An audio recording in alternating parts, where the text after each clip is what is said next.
Panvision TV presents. সুপ্রিয় দর্শক, আসসালামু আলাইকুম। আপনাদের সবাইকে স্বাগত জানাচ্ছি প্যানভিশন টিভির বিশেষ লাইভ অনুষ্ঠান মহান স্বাধীনতা দিবস উপলক্ষে আয়োজিত আজকের এই স্বাধীনতার সুর অনুষ্ঠানে আপনাদেরকে স্বাগত জানাচ্ছি। স্বাধীনতার সুর অনুষ্ঠানে আমরা স্বাধীনতার গান শুনব, কবিতা শুনব কথা। আজ আমাদের মাঝে উপস্থিত রয়েছেন প্রখ্যাত আমাদের কবি, গীতিকার, মিডিয়া ব্যক্তিত্ব, আমাদের সকলের শ্রদ্ধেয় কবি জাকির আবু জাফর। আসসালামু আলাইকুম। ওয়ালাইকুম আসসালাম। কেমন আছেন জাকির ভাই? ভালো আছি আলহামদুলিল্লাহ। স্বাধীনতা দিবস আজকে। স্বাধীনতা দিবসের শুভেচ্ছা আপনাকে। শুভেচ্ছা। আমাদের মাঝে আবার আরো উপস্থিত রয়েছেন আমাদের অত্যন্ত সুপরিচিত একজন কণ্ঠশিল্পী, শিল্পী রাশেদুল ইসলাম, সসাসের সাবেক সঙ্গীত পরিচালক আমাদের মাঝে উপস্থিত রয়েছেন। সালাম আলাইকুম। ওয়ালাইকুম আসসালাম। আসসালামু আলাইকুম। হ্যাঁ, কেমন আছেন আপনি? আলহামদুলিল্লাহ রাব্বিল আলামিন। আপনি কেমন আছেন?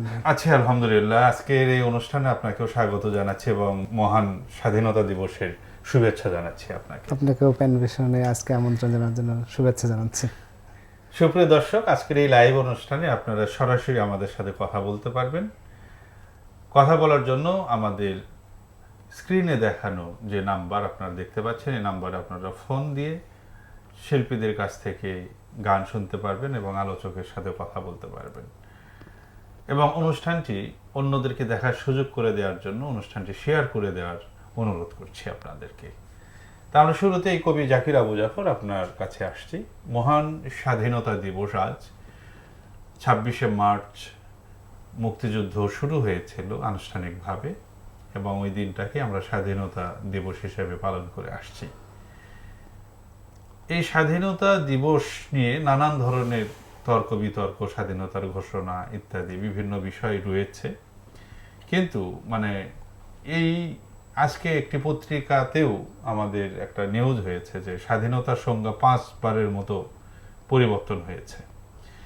তো এই স্বাধীনতা দিবসের তাৎপর্যটা আপনি কিভাবে ব্যাখ্যা করবেন? জি, অনেক ধন্যবাদ আপনাকে এবং যারা দর্শক যে যেখান থেকে দেখছেন ধন্যবাদ জানাই, শুভেচ্ছা জানাই। 26শে মার্চ স্বাধীনতা দিবস এই নিয়ে বিতর্ক নেই। বিতর্কটা হলো ঘোষণাটা কে দিয়েছেন। এই বিতর্কটা আসলে মীমাংসা হয়ে যাওয়ার কথা ওই 1 বছরের মধ্যেই, স্বাধীন হওয়ার 1 বছরের মধ্যেই মীমাংসা হয়ে যাওয়ার কথা, কিন্তু সেটা হয়নি। না হওয়ার কারণ হলো যখন কেউ সত্যকে আড়াল করতে চায়, সত্যের উপরে কোনো মিথ্যাকে চাপিয়ে দিতে চায়, তখন সমস্যাটা হয়।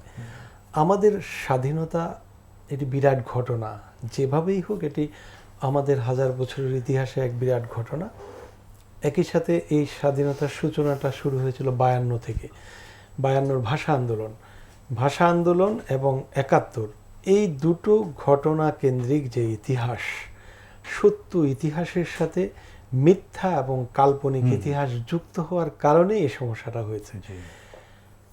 এটি গোটা জাতি সাক্ষী এবং যারা যুদ্ধ তখন করেছে, সেনাবাহিনীর লোক বা তখনকার সময়ে যারা বয়সী মানুষ ছিল, যুদ্ধটা তো মূলত সেনাবাহিনী শুরু করেছেন এবং সেনাবাহিনী শুরু করেছেন একজন মেজরের কণ্ঠ শুনে। তিনি তখনকার মেজর জিয়াউর রহমান, তিনিই মূলত স্বাধীনতার ঘোষণা দিয়েছেন। কিন্তু এটার সাথে যে গল্প ফাঁদা হয়েছে যে এটি শেখ মুজিবুর রহমানের নামে, হ্যাঁ তিনি নামে পরে ঘোষণা দিয়েছেন, কিন্তু শেখ মুজিবুর রহমান চিরকুট পাঠিয়েছেন, সেটা বাথরুমের ভেতর দিয়ে গুলগুলি দিয়ে চিরকুট নেওয়া হয়েছে। আওয়ামী লীগের নেতা হান্নান সাহেব সেটা ক্যারি করেছেন, সে বলেছেন, তারপরে মেজর জিয়া ঘোষণা দিয়েছেন। এটি একেবারেই একটি কাল্পনিক গল্প।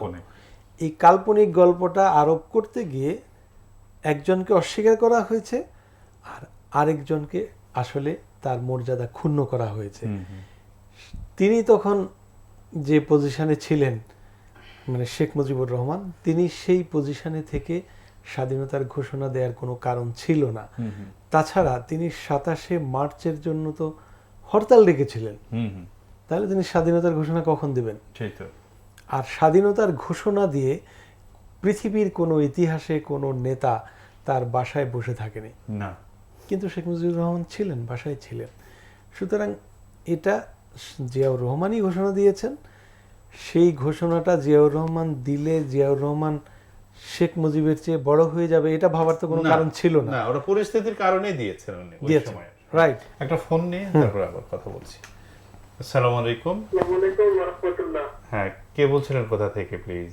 জহির আলম বলছিলাম, আসলে সাতক্ষীরা থেকে। জি জহির আলম ভাই, আমরা আলোচনা শুনছিলাম স্বাধীনতা দিবসের। আপনি কি কিছু জানতে বা শুনতে চান?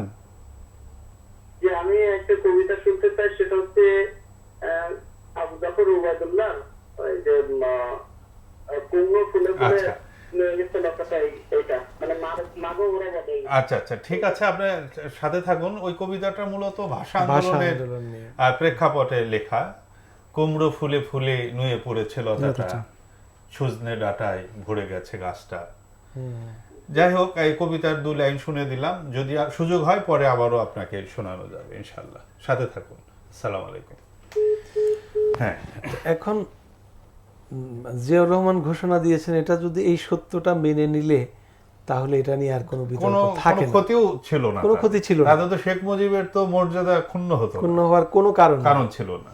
কিন্তু যেটা করতে গিয়ে, ইতিহাসকে বদলাতে গিয়ে বা ইতিহাসে আরোপিত কোনো কিছু আরোপ করতে গিয়ে সমস্যাটা করেছে, এই জন্য বিতর্কটা হয়েছে। কিন্তু বিষয়টা আমরা যদি নিজেদেরকে কল্পনা করি যে একজন মেজর, তিনি তখন তো কোনো খ্যাতিমান ছিলেন না, না, তাহলে তাকে কেন বাছাই করবে শেখ মুজিবুর রহমান? সেই তো। সেনাবাহিনীর প্রধান আছে, প্রধানের পরের লোকেরা আছে, ব্রিগেডিয়ার আছে, ব্রিগেডিয়ার জেনারেল আছে, এরকম লোকদেরকে বাছাই করবে। এটা পরিষ্কার যে এটা জিয়াউর রহমান এবং স্ব-উদ্যোগে এবং তার সাথে কর্নেল অলি আহমেদ সহ, এরা তো এখনো সাক্ষী আছে, তিনি সেটা ঘোষণা করেছেন। সেই ঘোষণার মাধ্যমেই মূলত আমাদের সেনাবাহিনী শুদ্ধ যুদ্ধে ঝাঁপিয়ে পড়েছে। পরে এসে এটা বিস্তৃত হয়েছে। আমাদের তারুণ্য, আমাদের যুবকেরা, আমাদের নারী, শিশু, প্রায় সব শ্রেণীর মানুষ যুদ্ধে অংশগ্রহণ করেছে। সেই অংশগ্রহণের মাধ্যমে 9 মাসের মাথায় দেশ স্বাধীন হয়েছে। যেভাবেই হোক এটি বিরাট ঘটনা। স্বাধীনতা পৃথিবীর ইতিহাসে খুবই গুরুত্বপূর্ণ জিনিস, প্রত্যেকটা দেশের জন্য, প্রতিটি জাতির জন্য এবং প্রতিটি ব্যক্তির জন্য। একজন ব্যক্তিও যখন পরিবারে স্বাধীন থাকে না, একটা শিশুর কথা ধরুন, সে কথায় কথায় বেশি শাসন করতে গেলে বলে আমার কোনো স্বাধীনতা নেই, সেই তো বলে। ঠিক একটা পরিবারকে যদি সমাজের পক্ষ থেকে চেপে ধরা হয়, পরিবার এটা বিদ্রোহ করে। আবার কোন সমাজকে যখন ধরা হয় তখন সমাজ বিদ্রোহ করে। কোন রাষ্ট্রকে যখন চেপে ধরা হয়, রাষ্ট্র বিদ্রোহ করে। স্বাভাবিক। ঠিক সেই বিদ্রোহটা করেছে 71-এ, এবং যেরকম আমরা নিকট অতীতে 24-কেও দেখেছি, জুলাইকে। সেই অর্থে আমাদের স্বাধীনতার তাৎপর্য অনেক গভীর এবং গুরুত্বপূর্ণ এই জাতির জন্য। বাস্তবতা হলো, একটি দেশ মাঝখানে 1200 কিলোমিটার ফাঁকা, মানে আরেকটা দেশ, তারপরে আরেকটা দেশ, এটা সময়ের প্রেক্ষাপটে আপনাতেই আলাদা হতো। 71 কেন সৃষ্টি হলো? সৃষ্টিটা হয়েছে তখনকার পাকিস্তানি শাসক যারা ছিল, তারা সত্যকে গ্রহণ করতে পারেনি। তারা যদি ভোটের যে হিসাবটা ছিল, ভোটের যে ফলাফল ছিল, সেটাকে যদি তারা মেনে নিত, তাহলে তো এরকম সমস্যা হতো না। কিন্তু তারা এটাকে অস্বীকার করতে গেছে। এটা দিয়ে আমি মনে করি এখনো আমাদের শিখবার আছে, যে যারা এখনো সত্যকে অস্বীকার করতে চায়, জনগণের রায়কে অস্বীকার করতে চায়, তাদেরকে 71 থেকে শিক্ষা নেওয়া উচিত। আপনি কোনটা ইঙ্গিত করেছেন আমি বুঝতে পেরেছি, এবং আশা করছি দর্শকরা বুঝতে পেরেছেন যে আসলে জনরায়কে কখনোই পাশ কাটিয়ে অন্যভাবে, মানে রেজিমকে সামনে নিয়ে এগোনো সম্ভব নয়। এটা একটা বাস্তবতা। আমরা একটা গান শুনি, আমরা আলোচনা আরো শুনবো, এবং আপনার কবিতাও শুনবো কিন্তু আমরা একটু। ঠিক আছে, ইনশাআল্লাহ। আপনার একটি অসাধারণ কবিতা আমি কাল পড়েছি এক জায়গায়, সে কবিতাটি দেখে আমি হয়তো এখানে পড়ার চেষ্টা করব, আর আপনি তো পড়বেন ইনশাআল্লাহ। তো রাশেদ, অনেকদিন পরে প্যানভিশনে আপনার সাথে বসার সুযোগ হলো। তো আপনি একজন ভালো শিল্পী, আমরা জানি। আজকে এই মহান স্বাধীনতা দিবসে আপনি কোন গানটি শুরুতে গাইবেন? আমি শুরুতেই আমার একটা জনপ্রিয় গান, আমি সারগামের পরিচালক থাকা অবস্থায় গানটা করেছিলাম। গানটা লিখেছেন আমাদের শ্রদ্ধেয় গীতিকার রাকিবুল হাসান মিনার ভাই এবং সুর করেছেন মাহফুজ মামুন ভাই। গানটি একটি চমৎকার গান। আমরা পরাধীন ছিলাম এবং আসলে এখনো আমরা প্রকৃত অর্থে স্বাধীন হয়ে, মানে পরাধীনতার ভিতরেই এখন আমাদের বসবাস। তো তেমনি একটা গান আমার পরাধীন শৃঙ্খল, রাষ্ট্রীয়ভাবে আমরা নিশ্চয়ই স্বাধীন হয়েছে, কিন্তু সেটা কিন্তু পরাধীন নেই, স্বাধীনতার মধ্যে আছি, কিন্তু সমস্যা হলো যে আমরা আমাদের কালচারালি হয়তো আমরা এখনো পরাধীন, এখনো সেটা আমাদেরকে এগিয়ে নিতে হবে, কিন্তু হবে। আমরা পরাধীন বলবো না নিজেদেরকে। পরাধীন শৃঙ্খল ভাঙতে হবে, আর নয় অধীনতা। দামাল ছেলের দল এক হয়েছে, কাঙ্ক্ষিত লক্ষ্য স্বাধীনতা। পরাধীন শৃঙ্খল ভাঙতে হবে, আর নয় অধীনতা। দামাল ছেলের দল এক হয়েছে, কাঙ্ক্ষিত লক্ষ্য স্বাধীনতা। স্বাধীনতা স্বাধীনতা স্বাধীনতা স্বাধীনতা স্বাধীনতা স্বাধীনতা স্বাধীনতা স্বাধীনতা। আমাদের সংগ্রাম, মুক্তির সংগ্রাম বেজে ওঠে কোটি প্রাণে। মুক্ত স্বাধীন দেশ স্বপ্ন চোখে, তাই পিছু হটে যায়নি জীবন দানে। হাজারো প্রাণের খুনে রঞ্জিত রাজপথ, লুণ্ঠিত হয় যেন মানবতা। স্বাধীনতা স্বাধীনতা স্বাধীনতা স্বাধীনতা স্বাধীনতা স্বাধীনতা স্বাধীনতা স্বাধীনতা। সবুজের সমারোহে রক্তের বন্যায় স্বাধীনতা তোমায় পেলাম। বীর শহীদের প্রতি সীমাহীন শ্রদ্ধা, গাজীদের জানায় সালাম। সবুজের সমারোহে রক্তের বন্যায় স্বাধীনতা তোমায় পেলাম। বীর শহীদের প্রতি সীমাহীন শ্রদ্ধা, গাজীদের জানায় সালাম। বাঙালির হৃদয়ে চিরদিন অম্লান, বাঙালির হৃদয়ে চিরদিন অম্লান, লেখা রবে তাদের কথা। স্বাধীনতা স্বাধীনতা স্বাধীনতা স্বাধীনতা স্বাধীনতা স্বাধীনতা স্বাধীনতা স্বাধীনতা। বাহ, কি সুন্দর গায়কি তোমার, খুব ভালো লাগলো। আলহামদুলিল্লাহ, তুমি করেই বললাম না, ঠিক আছে, মানে আমাদের ছোট ভাই, কিন্তু আসলে খুবই চমৎকার গেয়েছো এই গানটি, খুবই ভালো লাগলো। গানের যে গায়কের যে ঢংটা খুব ভালো লেগেছে, আশা করছি দর্শকরা খুবই এনজয় করেছে গানটি। তো জাকির ভাই, আমি আর একটা বিষয় একটু আপনার কাছ থেকে জানবো। আপনি একজন বিদগ্ধ মানুষ, সংবাদপত্রের সাথে সুদীর্ঘ সময় ধরে আছেন, সাংবাদিকতার সাথে জড়িত, লেখালেখি, একজন অগ্রগণ্য বাংলাদেশে। নিশ্চয়ই আন্তর্জাতিক পাঠ আপনার ব্যাপকভাবে আপনার আছে, সে বিষয়টাও আমরা জানি। আমরা এই যে স্বাধীনতার 54 বছর বা 55 বছরে পড়বে একটি সময় আমরা যে পার করে আসলাম, কিন্তু এই দেশটা ওই স্বাধীনতার পথ ধরে এগোতে পারেনি সত্যিকার অর্থে, যে বিষয়টা আমরা এখনো, এবং ক্ষেত্র বিশেষে আমরা ওই জায়গাতেই আবার বারবার ফিরে যাই। আমরা সেইখানকার যে মীমাংসিত বা অমীমাংসিত ইস্যুগুলো আমরা সৃষ্টি করি বা তৈরি করছি, বারবার এই পিছন ফিরে যাওয়ার এই মানসিকতাটা কেন আমাদের এখানে? এটি বাংলাদেশের সবচেয়ে গুরুত্বপূর্ণ প্রশ্ন আপনি যেটি উত্থাপন করেছেন। জি 55 বছর হয়ে গেছে। আমরা যদি ইতিহাস পাঠ করি, 71 সালে যুদ্ধটা কি প্রেক্ষিতে হয়েছিল, সেখানে সেই বৈষম্যের কথা বলে, অর্থনৈতিক বৈষম্য, রাজনৈতিক বৈষম্য, প্রশাসনিক বৈষম্য, এই বৈষম্যকে ঘিরেই বা এক ধরনের আমরা জুলুমের শিকার হয়েছি। আমরা ইতিহাস পড়লে এখনো জানি যে আমাদের এখানে বাজেট কম থাকতো, এখানে অর্থনৈতিক উন্নতি ছিল, সেটাকে পশ্চিম পাকিস্তান নিয়ে যাওয়া হয়েছে।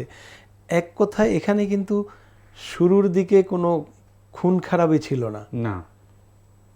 অর্থনৈতিক সামাজিক বৈষম্যের কারণেই 71 এসেছে। 69-এর গণ অভ্যুত্থান, তারপরে 71 আসলো। 71 যখন আসলো, আমরা তো স্বাধীন হয়ে গেলাম। স্বাধীনতার পরে 55 বছরে বাংলাদেশ কেন ঘুরে ফিরে একই জায়গায়? আমি যদি বাংলাদেশকে এই প্রশ্ন করি, বা আপনি যদি করেন, বাংলাদেশ তুমি বলো যে তোমার কি হয়েছে, তুমি ঘুরে ফিরে একই জায়গায় কেন আসো, তখন বাংলাদেশ আপনাকে বলবে যে আমার শরীরে যারা বিচরণ করে তাদের সিংহভাগ অসৎ মানুষ, যারা প্রশাসনে বসে থাকে তারা দুর্নীতিগ্রস্ত, যারা ক্ষমতা নিয়ে আসে তারা লুটপাটকারী, যারা প্রভাবশালী তারা অন্যায় করে, তারা বেইনসাফি করে, তারা সুবিচার করে না।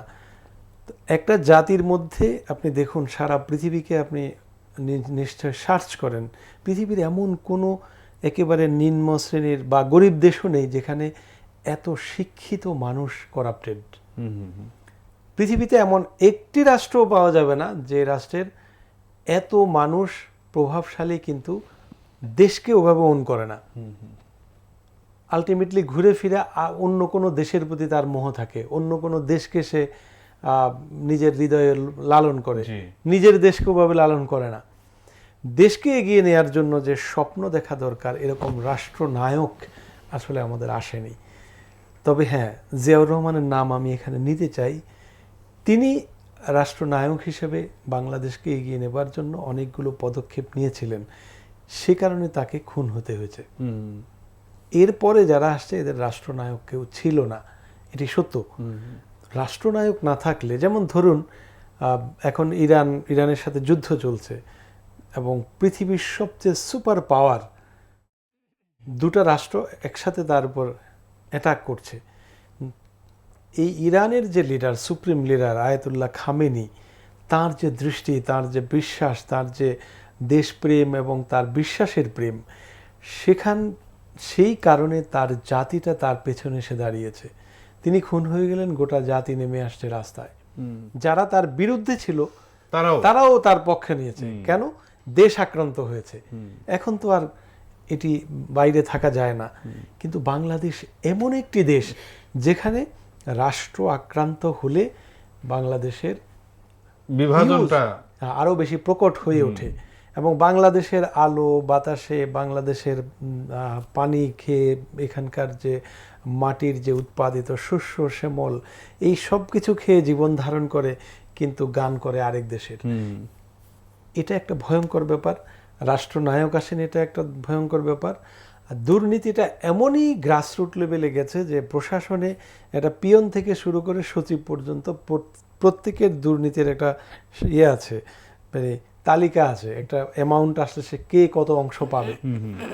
আপনি নিশ্চয় মনে আছে যে আমাদের এই যে ফ্যাসিস্ট সরকারের সময় একটা পিয়ন 400 কোটি টাকার মালিক, সেটি গৌরবের সাথে একজন প্রধানমন্ত্রী বলছেন যে আমার পিয়নও 400 কোটি টাকার মালিক।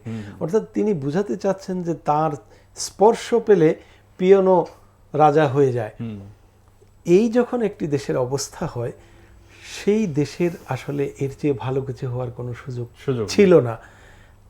আরেকটি ভয়ঙ্কর ব্যাপার, এটা অবশ্য আমাদের আলোচনায় থাকে না, বাংলাদেশ উন্নত হচ্ছে না তার সবচেয়ে বড় কারণ হলো শিক্ষা ব্যবস্থা। আমাদের আইন দিয়ে একজন মানুষকে আসলে সৎ করা যায় না, সততা সৃষ্টি করতে হয় এবং সেটা শৈশব থেকে। আমাদের শিক্ষা ব্যবস্থায় এমন একটি বিষয় নেই যেখানে একজন মানুষ সৎ হয়ে বেড়ে উঠবে, বরং দুধের সাথে কি পরিমাণ পানি মিশালে মানে লাভ profit করা বেশি যাবে, হবে। প্রফিট বেশি হবে, শুরুতেই দুর্নীতিগ্রস্ত করে তুলছে। এইরকম শিক্ষা ব্যবস্থা আপনি দেখেন জাপানের দিকে তাকালে আপনি দেখবেন যে সেখানে শিশুদেরকে কি শেখানো হচ্ছে, তাদের দেশপ্রেম, তাদের জাতিপ্রেম, তারা যা বিশ্বাস করে সেই বিশ্বাসকে রুইয়ে দেয় জাপানি শিশুদের মধ্যে। কিন্তু আমরা তো আমাদের তেমন কিছু করি না। এখানে 90% মুসলমানের দেশ, একটা ছেলে ক্লাস 1 থেকে master degree, even PhD degree করা পর্যন্ত কোরআনের নাম না নিলেও সে শিক্ষিত হবে। কিন্তু আপনি আজকের আমেরিকাতে দেখুন, ইউরোপে দেখুন, ক্লাস 6 যে ছেলেটি পাশ করে আসবে সে বাইবেল সম্পর্কে জানে, বাইবেল পাঠ করে আসে। কিন্তু আপনার শিক্ষা ব্যবস্থা এমন কেন? এবং এই সংকীর্ণতাগুলো তৈরি করা হয়েছে। এবং একটি বিষয় আপনি বলেছেন, প্রাসঙ্গিকভাবে একটু সামান্য বলা দরকার এই ক্ষেত্রে, যে পাকিস্তানিদের সাথে আমাদের তখন তো একটাই দেশ ছিল, যে যে যুদ্ধটা হলো এটা মূলত বৈষম্যের বিরুদ্ধে। এবং ওই সময়ে মানে কোনোভাবেই ধর্মীয় বিষয়গুলো কিন্তু সামনে ছিল না। অথচ এই ৭১-এর পর থেকে এই জনমানসে এটাকে একটা ধর্মযুদ্ধ হিসেবে, যে ইসলামের নামে এই করা হয়েছে সেই করা হয়েছে। এবং তখনকার যে অক্সিলারি ফোর্স, যেটা পাকিস্তান গভর্নমেন্ট নিয়োগ দিয়েছিল রাজাকার, তাদের একজনেরও দাড়ি এবং টুপি না থাকলেও কোথাও কিন্তু একটা নমুনাও কিন্তু নাই, যে ডকুমেন্টারিগুলো আমরা পাই। পরে ওই তাদের মাথায় দাড়ি টুপি, মুখে দাড়ি মাথায় টুপি দিয়ে তাদেরকে, মানে এটা একটা ধর্মযুদ্ধর মতো মানে একটা আবহ তৈরি করা হয়েছে। এবং সেটাকে আস্তে আস্তে আরো বেশি প্রকট করা হচ্ছে এখনো পর্যন্ত। এই মানসিকতাটা কেন? এটা হলো সাংস্কৃতিক আগ্রাসন। হ্যাঁ, টোটালি এটি কালচারাল আগ্রাসন। এবং বাংলাদেশে যত ক্ষেত্রে সাংস্কৃতিক আগ্রাসন হয়েছে, সবচেয়ে বড় হয়েছে আমাদের ৭১ ঘিরে। ৭১ ঘিরে এই আগ্রাসনটা এই জন্য হয়েছে যে এখানকার মানুষ যেহেতু বিশ্বাসী মুসলমান, সুতরাং এদের বিরুদ্ধে ডাইরেক্ট ইসলামের বিরুদ্ধে কথা বলা যাবে না।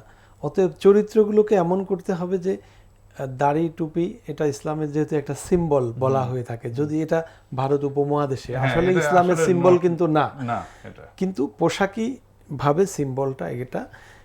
তো এই সিম্বলের মাধ্যমে একটি ক্যারেক্টারকে দাঁড় করানো হয় যে দাড়ি টুপিওয়ালা যিনি, তিনি খারাপ মানুষ, তিনি অর্থাৎ একজন মুসলিমই খারাপ।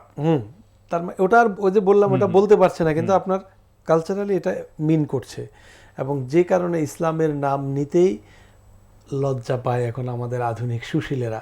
লজ্জা পাওয়ার কারণ হলো তারা এইটুকু দেখে আসছে, এইটুকু বুঝে আসছে, তাদেরকে শেখানো হয়েছে যে ইসলাম মানেই হলো খারাপ কিছু। এটা কালচারাল আগ্রাসন।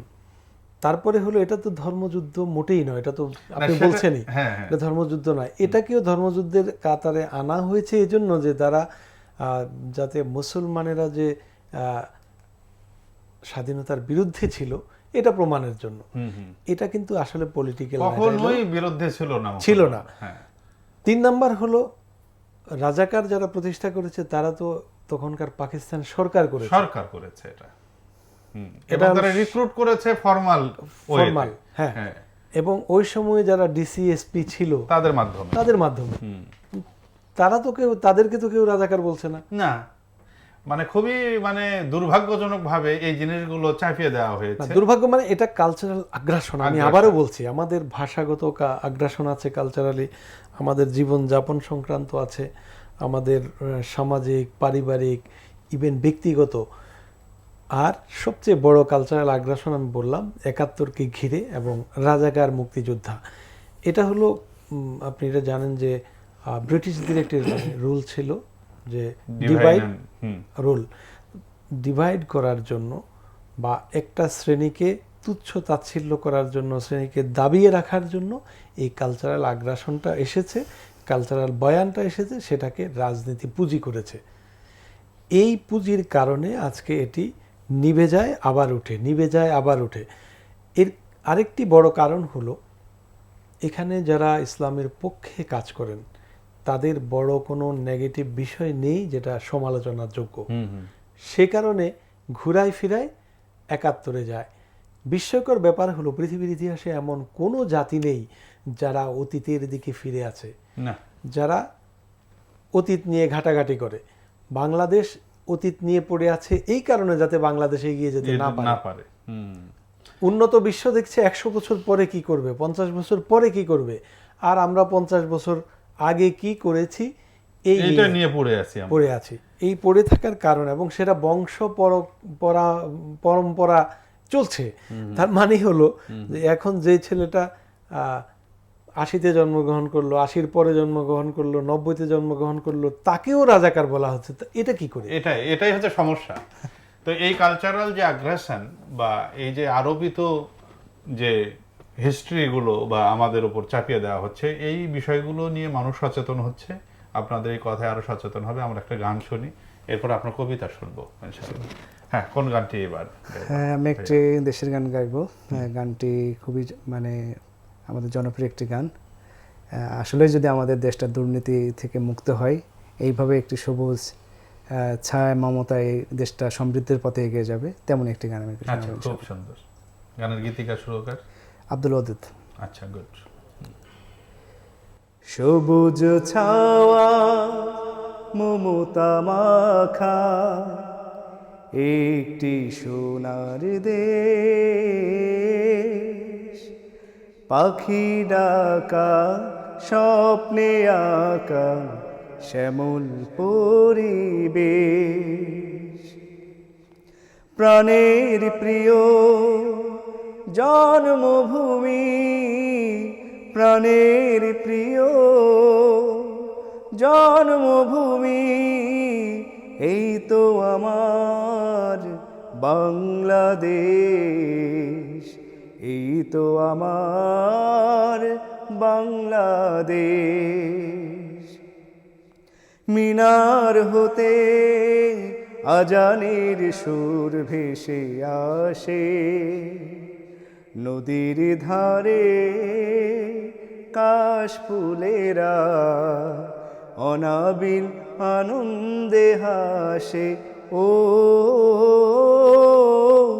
মিনার হতে আজানের সুর ভেসে আসে, নদীর ধারে কাশফুলেরা অনাবিল আনন্দে হাসে। যেদিকে তাকায় পাই খুঁজে পাই, যেদিকে তাকায় পাই খুঁজে পাই, ভালোবাসা ছড়ানো মায়ার আবেশ, ভালোবাসা ছড়ানো মায়ার আবেশ। সবুজ ছাওয়া মমতা মাখা একটি সোনার দেশ, পাখি ডাকা স্বপ্নে আঁকা শ্যামল পরিবেশ, প্রাণের প্রিয় জন্মভূমি, প্রাণের প্রিয় জন্মভূমি, এই তো আমার বাংলাদেশ, এই তো আমার বাংলাদেশ। হৃদয় মাঝে রাখালের বাঁশরিয়া বাজে, 6টি ঋতুর আগমনে অপরূপ এ দেশটা সাজে। ও হৃদয় মাঝে রাখালের বাঁশরিয়া বাজে, 6টি ঋতুর আগমনে অপরূপ এ দেশটা সাজে।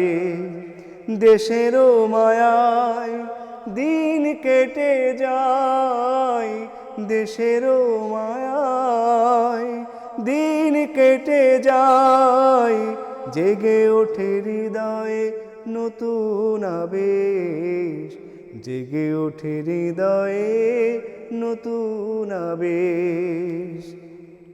সবুজ ছাওয়া মমতা মাখা একটি সোনার দেশ, পাখি ডাকা স্বপ্নে আঁকা শ্যামল পরিবেশ, প্রাণের প্রিয় জন্মভূমি, প্রাণের প্রিয় জন্মভূমি, এই তো আমার বাংলাদেশ, এই তো আমার বাংলাদেশ।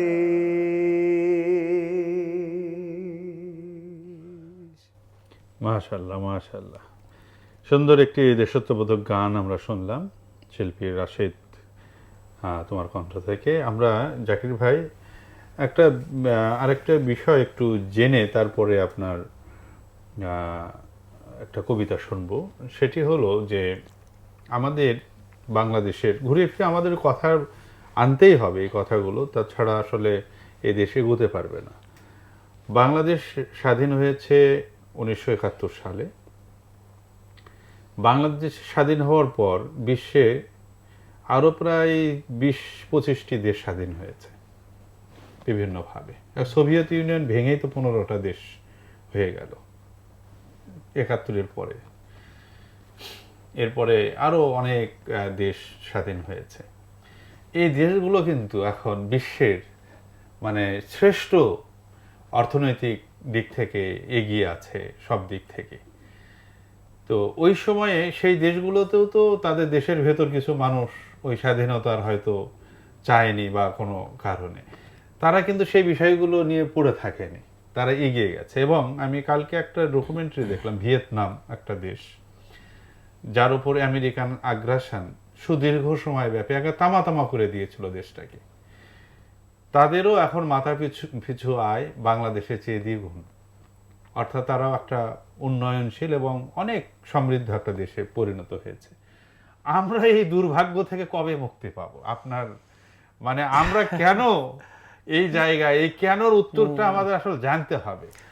হ্যাঁ, হয়েছে কি, পৃথিবীর যে কোনো যুদ্ধক্ষেত্রের কিছু নিয়ম থাকে। দুপক্ষ যখন যুদ্ধে অবতীর্ণ হয়, যখন এক পক্ষ বিজয়ী হয় আরেক পক্ষ পরাজিত হয়, পরাজিত যারা হয় এদের মধ্যে তারা যারা আত্মসমর্পণ করে, আমরা জানি তারা অস্ত্র রেখে দুই হাত তুলে দাঁড়িয়ে থাকে, এরকম যারা আত্মসমর্পণ করে তাদেরকে কিন্তু ছেড়ে দেয়া হয় কিংবা তাদের বিচার করা হয় না। বিচার করা হয় তাদেরকে যারা আত্মসমর্পণ করে না। একটা দেশ যখন স্বাধীন হয়ে যায়, স্বাধীনতার পক্ষ বিপক্ষ থাকবেই, এটা পৃথিবীর নিয়ম। এক পক্ষ থাকবে পক্ষে, আরেক পক্ষ বিপক্ষে। বিপক্ষে যারা থাকে তাদের বিচার হয়। তারা যদি ওরকম যুদ্ধ অপরাধী হয়, তারা খুনি হয়, তাহলে তাদের বিচার হবে, এটাই স্বাভাবিক। কিন্তু খুনি নয়, বিরুদ্ধে ছিল, এরকম লোকদেরকে তখনই বিচার হবে যখন এই দেশটাকে তারা মেনে নিবে না। হ্যাঁ, এটাই আমি বলতে চাচ্ছিলাম যে যারা বিরোধিতা করেছে তারা তো এই দেশের পরবর্তীতে আর বিরোধিতা আর করেনি, বরং এই দেশের উন্নয়নের জন্য তারা অনেক বড় বড় ভূমিকা কাজ করেছে। যদি কেউ বলে যে না আমি এই দেশকে মানি না, তার বিচার 1000 বার করতে হবে। কিন্তু কেউ যদি বলে যে এটি আমার দেশ, আমি এই স্বাধীনতা মেনে নিয়েছি, তাহলে তিনি তো আর এই বিচারের আওতায় থাকবেন না। কিন্তু আমাদের এখানে সমস্যাটা হয়েছে এটাই যে এখানে যারা স্বাধীনতাকে মেনে নিয়েছে তাদেরকেও স্বাধীনতার শত্রু গণ্য করে আরেকটি পক্ষ দাঁড় করিয়ে রাখা হয়েছে, যাতে এই দেশটি কোনোভাবে সত্যিকার স্বাধীনতার দিকে এগিয়ে যেতে না পারে, অর্থনৈতিক মুক্তির দিকে এগিয়ে যেতে না পারে। আমাদের বাংলাদেশের সমসাময়িক, যেমন আমরা ভিয়েতনামের কথা বলি, ওটা আমি বললাম যে ভিয়েতনাম বাংলাদেশের আবহাওয়ার সাথে মিলে, ওটাও কৃষি প্রধান এবং সবচেয়ে ধান উৎপাদন হয় বেশি। হ্যাঁ, তাদের কৃষিকাজের যে আয়োজন এবং কোথায় যে চলে গেছে কৃষিকাজের বিষয়টা চিন্তারও বাইরে, এত আধুনিক, এত মডার্ন হয়েছে। সিঙ্গাপুর আমাদের পাশে, মালয়েশিয়া আমাদের পাশে, তারা কাছাকাছি সময় এসেছে, অথচ বাংলাদেশ ওখানেই পড়ে আছে। এই শুধুমাত্র ওই এক জায়গায় পড়ে থাকা হচ্ছে এটার কারণ। ওই যে আমাদের দৃষ্টি তো পেছনে, হ্যাঁ, যে যাদের দৃষ্টি পেছনে তারা সম্মুখে এগিয়ে যেতে পারবে না। এটাই হলো স্বাভাবিক। দুর্ভাগ্য। কিন্তু আপনি যে প্রশ্নটা করেছেন এটা খুবই গুরুত্বপূর্ণ, যে এর থেকে মুক্তি কোথায় আমাদের। এখান থেকে মুক্তি পেতে হলে আমাদেরকে সত্যিকার অর্থে যারা বাংলাদেশকে হৃদয়ে ধারণ করে তাদেরকে কিছু ভূমিকা রাখতে হবে, তাদেরকে কিছু পদক্ষেপ নিতে হবে। সেই পদক্ষেপের প্রথমটি হলো ৭১-এর সত্য ইতিহাস নির্মাণ করতে হবে, এর বিকল্প কোনো কিছু নেই। দ্বিতীয় হলো সাংস্কৃতিকভাবে তাদেরকে অবশ্যই কনস্ট্রাকটিভ একটা ভূমিকা শুরু করতে হবে সাংস্কৃতিকভাবে। ৩ নাম্বার হলো মিডিয়া, যে মিডিয়া দিয়ে জনগণকে ভুল বোঝানো হয়, জনগণকে ভুল তথ্য দেয়া হয়, সেই মিডিয়ার ব্যাপারে সাবধানী হতে হবে। এই পদক্ষেপগুলো ছাড়া মিডিয়ার স্বাধীনতার নামে তারা যেন স্বৈরাচারী আচরণ না করতে পারে, রাইট, সেটাই। সাংবাদিকতা হলো একটি পবিত্র পেশা বলা হয়, অর্থাৎ যেখানে জালিম জুলুম করে, যেখানে কারো প্রতি অন্যায় হয়, অবিচার হয়, সেটাকে তিনি সংবাদ হিসেবে আনবেন। কিন্তু এখন আমাদের মিডিয়া হয়েছে পুরোটাই উল্টা। আমরা রাজনৈতিকভাবে মিডিয়াগুলোকে ব্যবহার করে সত্যকে ঢেকে দিয়ে মিথ্যাকে আমরা সামনে আনি। যে যা নয় তাকে সেটা দেয়া হয়, সেটা ভালো হোক আর মন্দ হোক, যে যেটা নয় তার উপরে সেটা আরোপ করা হয়। মিডিয়ার এই যে আগে ছিল একটা সময় হলুদ সাংবাদিকতা বলা হতো। হলুদ সাংবাদিকতা কেন? কারণ সত্যের সাথে কিছু মিথ্যা মিশিয়ে দিত। কিন্তু এখন তো সেখানে নাই, এখন সত্যই থাকে না। এখন হলো টোটালি যা ঘটেছে তার বিপরীতটা। খুনি স্বাভাবিক একজন সাধারণ মানুষ হয়ে যাচ্ছে, নির্দোষ হয়ে যাচ্ছে, নির্দোষ মানুষ খুনি হয়ে যাচ্ছে। যে পরিবারে এই কিছুদিন আগেও যেটা ফেসিসদের সময় ছিল, এক পরিবারে একজন খুন হলো, সেই পরিবার যারা জীবিত ছিল তারাই আবার ভুক্তভোগী হয়েছে তার। এই যে ঘটনাটা ঘটেছে সেটাকে আমাদের মিডিয়া আবার হাইলাইট করেছে। এখনও তাই, ছোটোখাটো একটা বিষয় রাজনৈতিকভাবে যদি তার সাথে না মিলে সেটা বিশাল হয়ে যাচ্ছে, আবার বিশাল ঘটনাটা ছোট হয়ে যাচ্ছে, কিছুই না ওটা। এই জিনিসগুলো থেকে আমাদের বেরিয়ে আসতে হবে, এবং এটা কথা দিয়ে হবে না, এটা শুধু স্লোগান দিয়ে হবে না, এটা সভা সমাবেশ করে হবে না, এটার জন্য কনস্ট্রাকটিভ ভূমিকা নিতে হবে, পদক্ষেপ নিতে হবে। এই পদক্ষেপ নিয়ে মূলত সত্য ইতিহাস এবং সেই ইতিহাসের প্রচারণা, একই সাথে সংস্কৃতিকে ধারণ করার বিষয়টি গুরুত্বপূর্ণভাবে নিতে হবে। ধন্যবাদ আপনাকে। আমি আপনার কাছ থেকে একটা কবিতা শুনবো। আপনার কথার প্রেক্ষিতে আমি একটা কথা শুধু একটু বলবো, সেটা হলো যে আমাদের বিগত যে ইলেকশন হলো, এখানে তো জাতীয়তাবাদী দল বিএনপি সংখ্যাগরিষ্ঠতা অর্জন করে এবং ক্ষমতায়। তো এই নির্বাচনের আগে বর্তমান প্রধানমন্ত্রী আপনার বিবিসিতে একটা সাক্ষাৎকার দিয়েছিলেন 2 পর্বে, আপনাদের মনে থাকার কথা।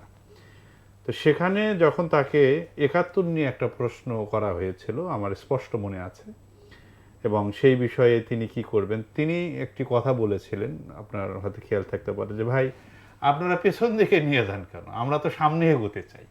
ঠিক এইভাবে তিনি একদম এই ভাষায় তিনি কথাটা বলেছিলেন। তো আমরা বর্তমান প্রধানমন্ত্রীর উপর আস্থা রাখতে চাই যে আমরা আসলে সামনে এগোতে চাই। অবশ্যই তিনি আসলে 17 বছর এমন একটা দেশে ছিলেন যেটা হলো আধুনিক গণতন্ত্রের সূতিকাগার বলা হয়। সেখানে উন্নত রাষ্ট্র ব্যবস্থা, উন্নত সংস্কৃতি, সামাজিক ব্যবস্থা, এটা তিনি নিজে দেখেছেন থেকে।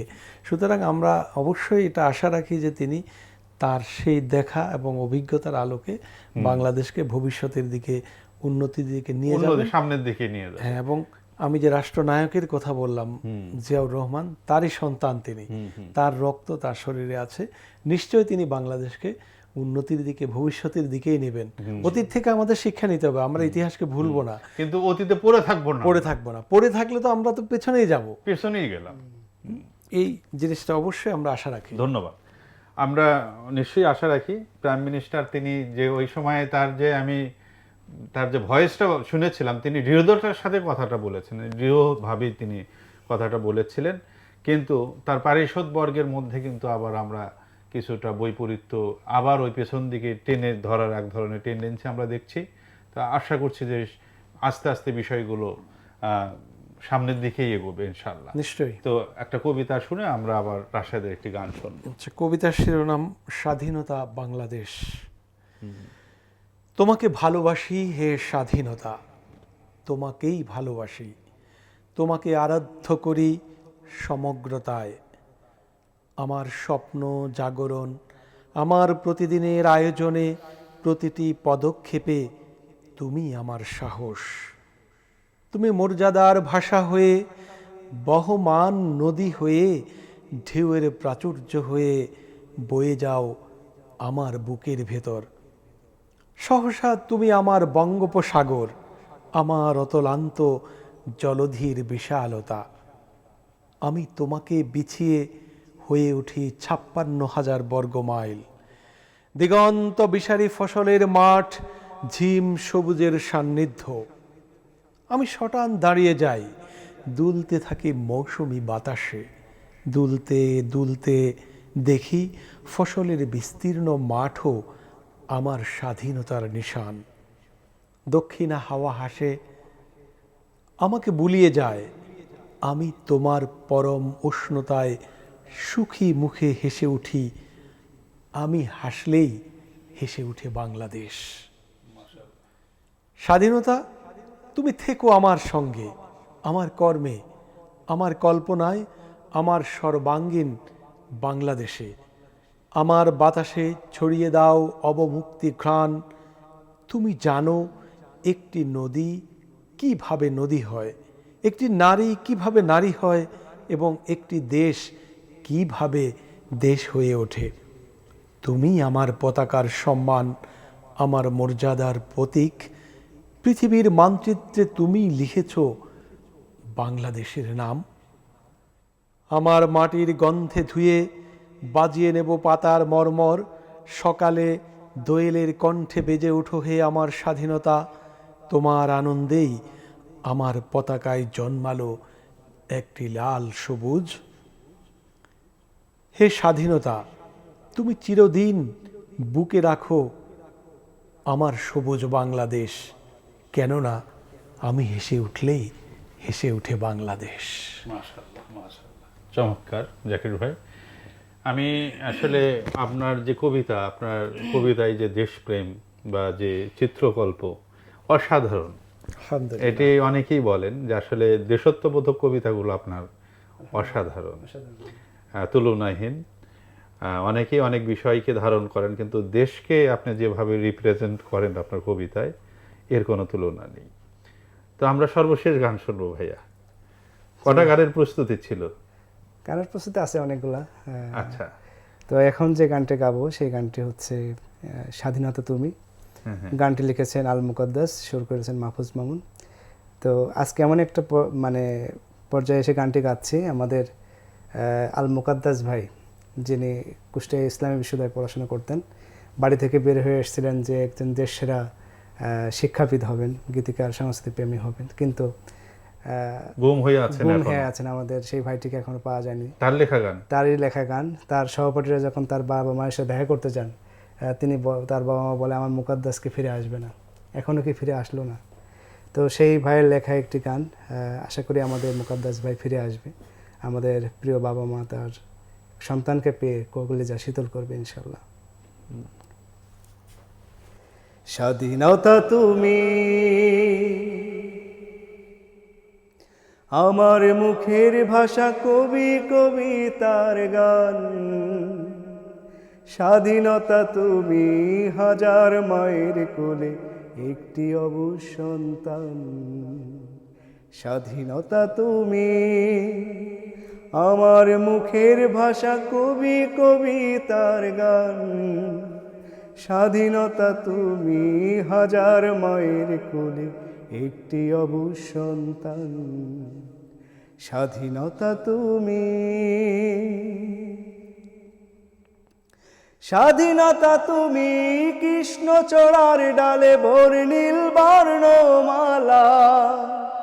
স্বাধীনতা তুমি সকালের সূর্য, বিকেলের গোধূলি বেলা। স্বাধীনতা তুমি কৃষ্ণচূড়ার ডালে বর্ণিল বর্ণমালা। স্বাধীনতা তুমি সকালের সূর্য, বিকেলের গোধূলি বেলা। স্বাধীনতা তুমি খেজুর পাতায় বাঁধা হাজার চরকের ঘ্রাণ। স্বাধীনতা তুমি হাজার মায়ের কোলে একটি অবুঝ সন্তান। স্বাধীনতা তুমি, স্বাধীনতা তুমি খোলা নীলিমার নিচে উড়ে যাওয়া বকের শাড়ি। স্বাধীনতা তুমি পরিপাটি ঘর আর তুলনাবিহীন নারী। স্বাধীনতা তুমি খোলা নীলিমার নিচে উড়ে যাওয়া বকের শাড়ি। স্বাধীনতা তুমি পরিপাটি ঘর আর তুলনাবিহীন নারী। স্বাধীনতা তুমি বৈশাখে বয়ে যাওয়া তীব্র চঞ্চলাবান। স্বাধীনতা তুমি হাজার মায়ের কোলে একটি অবুঝ সন্তান। স্বাধীনতা তুমি, স্বাধীনতা তুমি পাপিয়া সুরের গানে মধুর কোকিল পাখি। স্বাধীনতা তুমি মায়ের অশ্রু আর কাজল মাখানো আখি। স্বাধীনতা তুমি পাপিয়া সুরের গানে মধুর কোকিল পাখি। স্বাধীনতা তুমি মায়ের অশ্রু আর কাজল মাখানো আখি। স্বাধীনতা তুমি, স্বাধীনতা তুমি শহীদ মিছিলে পাওয়া প্রভুর সীমাহীন দান। স্বাধীনতা তুমি হাজার মায়ের কোলে একটি অবুঝ সন্তান। স্বাধীনতা তুমি, স্বাধীনতা তুমি আমার মুখের ভাষা কবি কবিতার গান। স্বাধীনতা তুমি হাজার মায়ের কোলে একটি অবুঝ সন্তান। স্বাধীনতা তুমি।